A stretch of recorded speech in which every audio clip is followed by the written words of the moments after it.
Hello everyone, ನಮಸ್ಕಾರ. ನಾನು Karthik Reddy, Shine P U ಕಾಲೇಜ್ನ ರೆಗ್ಯುಲರ್ ಸ್ಟೂಡೆಂಟ್ ಆಗಿದ್ದೇನೆ. ಈಗ ನೀಟ್ ರಿಸಲ್ಟ್ ಬಂದಿದೆ. ಅದರಲ್ಲಿ ನಂದು ಆಲ್ ಇಂಡಿಯಾ ರ್ಯಾಂಕ್ 9th ಬಂದಿದೆ. ಕರ್ನಾಟಕದಲ್ಲಿ ಪ್ರಥಮ ರ್ಯಾಂಕ್ ಪಡೆದಿದ್ದೇನೆ.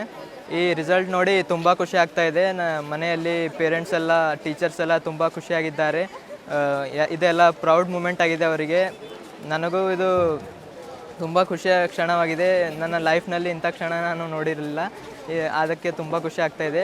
ನನ್ನ ಪ್ರಿಪ್ರೇಷನ್ನಲ್ಲಿ ಶೈನದ್ದು ಭಾಳ ದೊಡ್ಡ ಕಾಂಟ್ರಿಬ್ಯೂಷನ್ ಆಗಿದೆ. ಯಾಕಂದರೆ ನಾನು 11th ಇಲ್ಲೇ ಬಂದಿದ್ದೆ.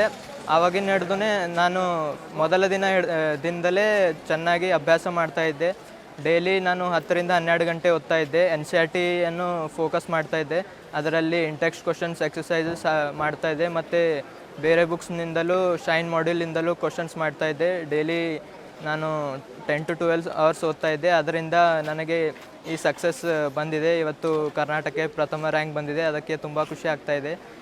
ನನ್ನ ಜೂನಿಯರ್ಸ್ಗೆ ನಾನು ಏನು ಸಂದೇಶ ಹೇಳೋದೇನೆಂದರೆ, ನೀವು ಭಾಳ ಹೆಚ್ಚು ಬುಕ್ಸ್ ಓದೋ ಅವಶ್ಯಕತೆ ಇಲ್ಲ. ಮೇನ್ಲಿ ನೀವು ಫೋಕಸ್ ಮಾಡಬೇಕಾಗಿದ್ದು NCERTಯಲ್ಲಿ. ಯಾಕೆಂದರೆ ನೀಟಲ್ಲಿ ಅವರು ಕೇಳೋದು ಮೇನ್ಲಿ NCERT ಬುಕ್ನಿಂದ. ಅದೇ ನಮ್ಮ HODಗಳು ಕೂಡ ನನಗೆ ಹೇಳಿದರು, ನಮ್ಮ ಶಿಕ್ಷಕರು ಆಲ್ರೆಡಿ ನಮಗೆ ಹೇಳಿದರು. ಆದ್ದರಿಂದ ನಾನು ಆಲ್ರೆಡಿ NCERTಯನ್ನು ಚೆನ್ನಾಗಿ ಪ್ರಿಪೇರ್ ಮಾಡಿದ್ದೆ. ಅದರಲ್ಲೇ ಅಂಡರ್ಲೈನ್ ಮಾಡಿದ್ದೆ ಮತ್ತು ಅದನ್ನು ಮತ್ತೆ ರಿವೈಸ್ ಮಾಡ್ತಾಯಿದ್ದೆ. ಅದರಿಂದ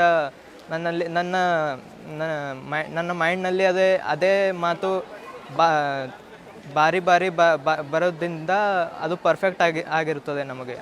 ಮತ್ತು ನಾನು ಮಾಕ್ ಟೆಸ್ಟ್ ಕೂಡ ಕೊಟ್ಟೆ. ಸುಮಾರು 100 ಮಾಕ್ ಟೆಸ್ಟ್ ಕೊಟ್ಟೆ ನಾನು. ಲಾಕ್ಡೌನ್ ಪೀರಿಯಡ್ನಲ್ಲಿ ನನಗೆ ಎಕ್ಸ್ಟ್ರಾ ಟೈಮು ಸಿಕ್ತು, 3 ತಿಂಗಳು.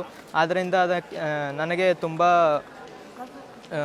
ನನಗೆ ಭಾಳ ಅದು ಯೂಸ್ ಆಯಿತು. ನಾನು ಅದನ್ನು ಚೆನ್ನಾಗಿ ಯುಟಿಲೈಸ್ ಮಾಡಿಕೊಂಡೆ ಲಾಕ್ಡೌನ್ ಪೀರಿಯಡನ್ನು. ನಾನು ಲೆಕ್ಚರರ್ಸ್ಗೆ ಡೌಟ್ ಅದು ಕೇಳ್ತಾ ಇದ್ದೆ. ನಮ್ಮ ಕಾಲೇಜ್ನಲ್ಲಿ ತುಂಬ ಹೆಲ್ಪ್ ಮಾಡ್ತಾಯಿದ್ರು. ರಾತ್ರಿ 12 ಗಂಟೆ ಆದರೂ ಕೂಡ ನನ್ನ ಡೌಟನ್ನು ಕ್ಲಿಯರ್ ಮಾಡ್ತಾಯಿದ್ರು ವಾಟ್ಸಪ್ನಲ್ಲಿ. ನಮ್ಮ ಕಾಲೇಜ್ನವರು ಎಲ್ಲ ಝೂಮ್ ಮೀಟಿಂಗ್ನಿಂದ ನಮ್ಮ ಕಾಂಟ್ಯಾಕ್ಟ್ನಲ್ಲಿ ಇದ್ದರು. ಯಾವಾಗಲೂ ನಮಗೆ ಏನಾದರೂ ತೊಂದರೆ ಇದ್ದರೆ ಅಡ್ರೆಸ್ ಮಾಡ್ತಾಯಿದ್ರು. ಅದಕ್ಕೆ ಅವರಿಗೆಲ್ಲ ತುಂಬ ಧನ್ಯವಾದ ಹೇಳ್ತೀನಿ. ಮತ್ತು ದೇವರಿಗೆ ಹಾಗೂ ನಮ್ಮ ಪೇರೆಂಟ್ಸ್ಗೆ, ನನ್ನ ಅಣ್ಣ ಅಕ್ಕನಿಗೆ ಎಲ್ಲ ಧನ್ಯವಾದ ಹೇಳ್ತೀನಿ. ನನಗೆ ಎಲ್ಲ ಸಪೋರ್ಟ್ ಮಾಡಿದರು. ಯಾವಾಗಲೂ ಮೋಟಿವೇಟೆಡ್ ಆಗಿ ಇದ್ದರು. ಯಾವಾಗಲೂ ಡಿಪ್ರೆಸ್ ಸ್ಟೇಟ್ನಲ್ಲಿ ಹೋಗೋದಂತೆ ನೋಡಿಕೊಂಡ್ರು. ಅದಕ್ಕೆ ಅವರಿಗೆಲ್ಲ ಧನ್ಯವಾದಗಳು. Thank you.